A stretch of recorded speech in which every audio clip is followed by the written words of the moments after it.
Assalamualaikum warahmatullahi wabarakatuh. Kembali lagi bersama saya Adi Apriyadi Adiansa.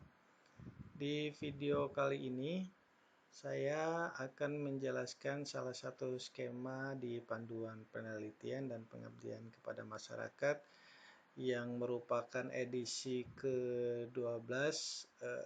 edisi ke-13 tahun 2021 yang dikeluarkan oleh Direktorat Jenderal Pendidikan Tinggi, Riset dan Teknologi Kementerian Pendidikan, Kebudayaan, Riset dan Teknologi. Baik, pada video kali ini saya akan menjelaskan salah satu skema program pendanaan penelitian dan pengabdian kepada masyarakat, di mana skema yang saya jelaskan adalah program penelitian dasar, yaitu penelitian dasar kompetitif nasional atau PDKN. Nah, pada tabel 2.1 untuk pengusulan penelitian itu berdasarkan klaster perguruan tinggi. Nah, di mana penelitian dasar kompetitif nasional atau PDKN ini semua klaster perguruan tinggi itu bisa mengusulkan, baik pada klaster binaan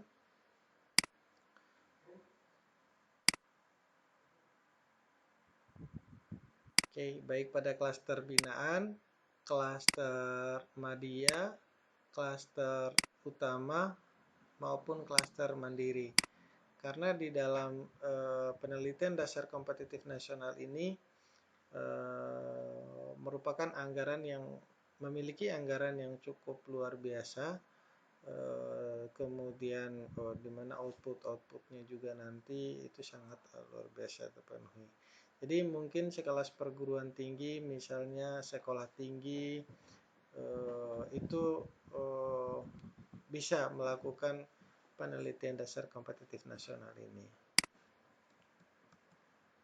Baik, pada tabel 2.5, ringkasan pengusulan atau seleksi dan pelaksanaan penelitian berdasarkan skema pendanaan, di mana pada tahap pengelolaan itu bisa diusulkan secara daring dalam penelitian dasar PDKN ini, penelitian dasar kompetitif nasional.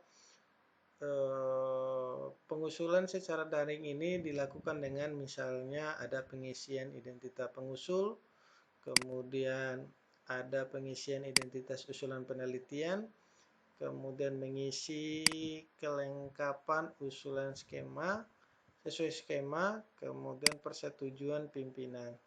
Nah, ini semua Bapak dan Ibu sekalian bisa mendownload ataupun bisa mengisinya di Simlit Tabmas. Kemudian bisa di-download hasil setelah yang kita isi, kemudian akan ditandatangani dan disetujui oleh pimpinan.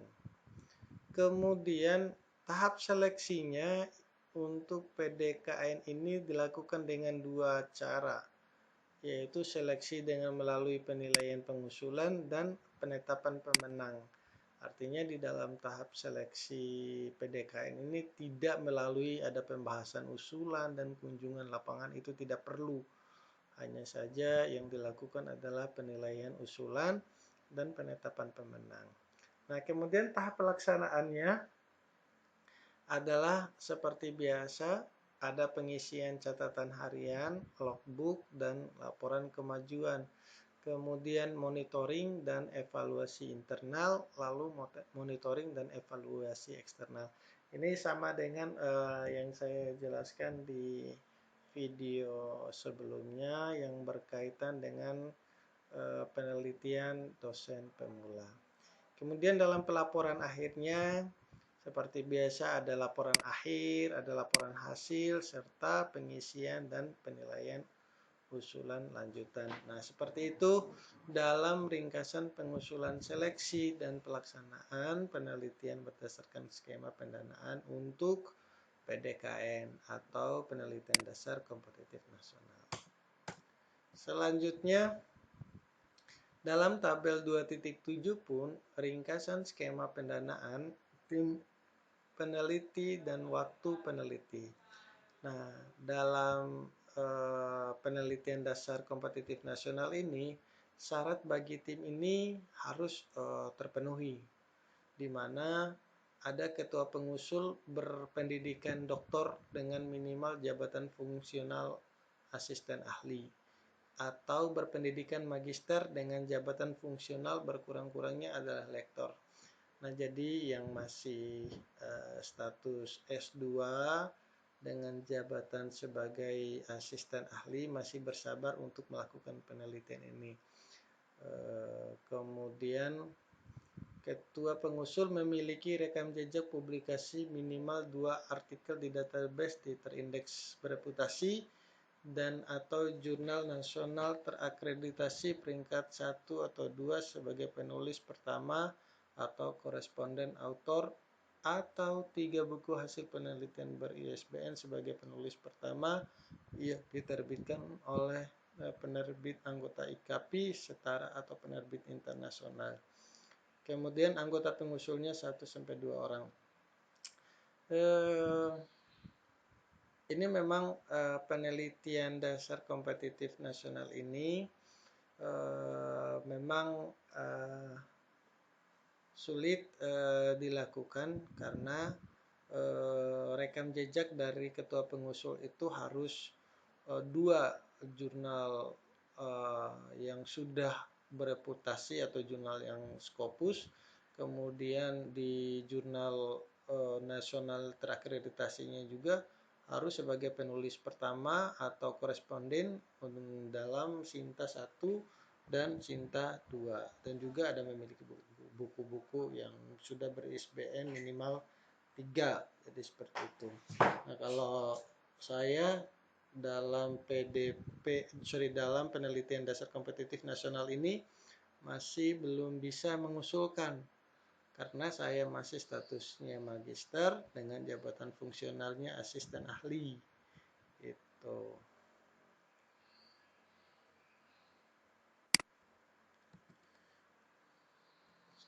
Selanjutnya dalam skema dasar kompetitif nasional ini waktu risetnya itu 2-3 tahun, di mana acuan SBK riset ini yaitu SBK riset dasar. Baik, pada program penelitian dasar untuk keluaran wajib dari PDKN atau penelitian dasar kompetitif nasional ini, keluaran wajibnya adalah 1 artikel yang bereputasi, kemudian 1 buku hasil penelitian yang ber-ISBN. Nah, nanti bisa dilihat pada tabel 2.10 di halaman yang paling belakang, nanti bisa dicek. Kemudian kriteria penelitiannya, penelitiannya itu bersifat multi tahun. Jadi setiap tahun itu ada jangka waktu penelitian itu 2-3 tahun dan luarannya akan dievaluasi setiap tahun. Kemudian kegiatan sabbatisal level dilakukan oleh ketua pengusul di luar negeri bersama dengan mitra selama 2-3 bulan. Kemudian pembiayaan peneliti untuk setiap tahunnya mengikuti ketentuan pendanaan berdasarkan fokus mengacu pada SPK penelitian dasar.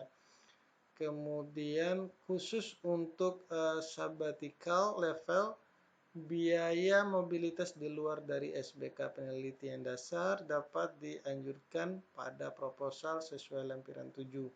Nah, khusus untuk PDK diharuskan bermitra dengan institusi di luar perguruan tinggi pengusul. Wah, di luar perguruan tinggi pengusul ya. Kemudian persyaratan pengusul. Nah, ini tadi sudah saya sampaikan bahwa ketua pengusulnya itu harus doktor dengan jabatan fungsionalnya minimal asisten ahli, dan yang S2 harus minimal lektor. Kemudian ketua pengusulnya itu memiliki rekam jejak, yaitu terdapat 2 artikel yang bereputasi. kemudian dalam Sinta 1 dan Sinta 2 sebagai penulis pertama dan koresponden juga. Kemudian ada minimal 3 buku penelitian yang ber-ISBN sebagai penulis pertama yang diterbitkan oleh IKAPI. Nah, khusus untuk PDK Ketua Pengusul harus mendapatkan penugasan Kemendikbud Ristek. Anggota pengusulnya 1-2 orang. Oke, selanjutnya penilaian, seleksi, monitoring, dan evaluasi dan hasil. Nah, dalam tahap penilaian itu dalam penelitian dasar kompetitif nasional ada beberapa komponen-komponen penilaiannya. Yang pertama dari rekam jejak pengusul. Kalau dari rekam jejak pengusul ini akan dilihat dari kualitas dan kuantitas publikasi di jurnal ilmiahnya, itu yang pertama. Kemudian lagi akan dilihat kualitas dan kuantitas publikasi dalam proceedingnya, kemudian kualitas dan kuantitas bukunya, kemudian rekam jejak anggota pengusul dalam menyangkut poin A sampai E.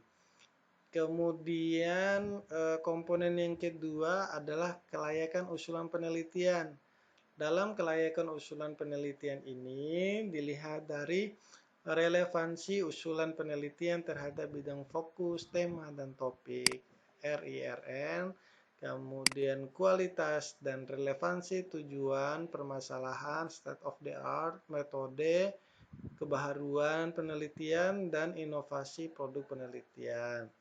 Kemudian selanjutnya akan dilihat penilaiannya adalah keterkaitan usulan penelitian terhadap hasil penelitian yang didapat sebelum dan direncanakan ke depan. Kemudian kesesuaian kompetensi tim peneliti dan pembagian tugas yang mencerminkan kerjasama antar mitra penelitian. Lalu kualitas luaran wajib atau kualitas produk penelitian yang dijanjikan dan dilindungi. Kemudian kewajaran metode, tahapan target, capaian luaran wajib, kesesuaian jadwal penelitian, dan RAB. Kemudian kewajaran target TKT, kemudian kekinian dan sumber primer pengajuan pustaka, kemudian dukungan kerjasama penelitian. Nah, itu dalam penilaian supaya kita itu bisa tembus dalam penelitian dasar kompetitif nasional ini. Baik, tahap monitoringnya itu dan evaluasi internal maupun eksternal itu dilakukan dengan cara yang pertama kemajuan ketercapaian luaran wajib yang dijanjikan, kemudian kemajuan ketercapaian luaran tambahan yang dijanjikan, kemudian kesesuaian peneliti dengan usulan, lalu potensi keberlanjutan hasil penelitian. Oke. Kalau ini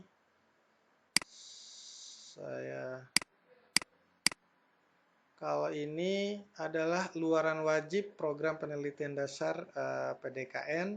Ada kompetensi seperti tadi sudah saya jelaskan juga bahwa ada jurnal internasional yang bereputasi, kemudian ada juga buku hasil penelitian juga.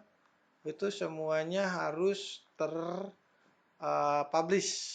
harus ada aseptiknya juga, terpublishnya juga, dan semuanya nanti akan diisi di Simdiklatmas, bukti-bukti luarannya, target capaiannya, terus kriteria kelayakannya, kemudian di mana untuk bisa dilakukan validasi, maka peneliti-peneliti harus bisa mengusulkan ada nama jurnal, penerbit jurnal, judul jurnal, nama tulisan, dan seterusnya. Jadi bisa dilihat pada lampiran kelima kriteria tahapan luaran penelitian dan validasi luaran.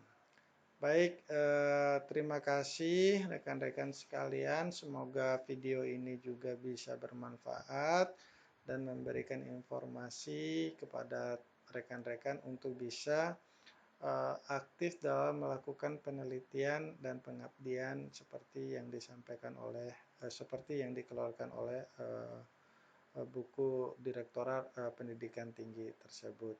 Sebagai simpulan dalam video kali ini, bahwa kekonsistenan dalam bidang kita itu sangat berpengaruh untuk bisa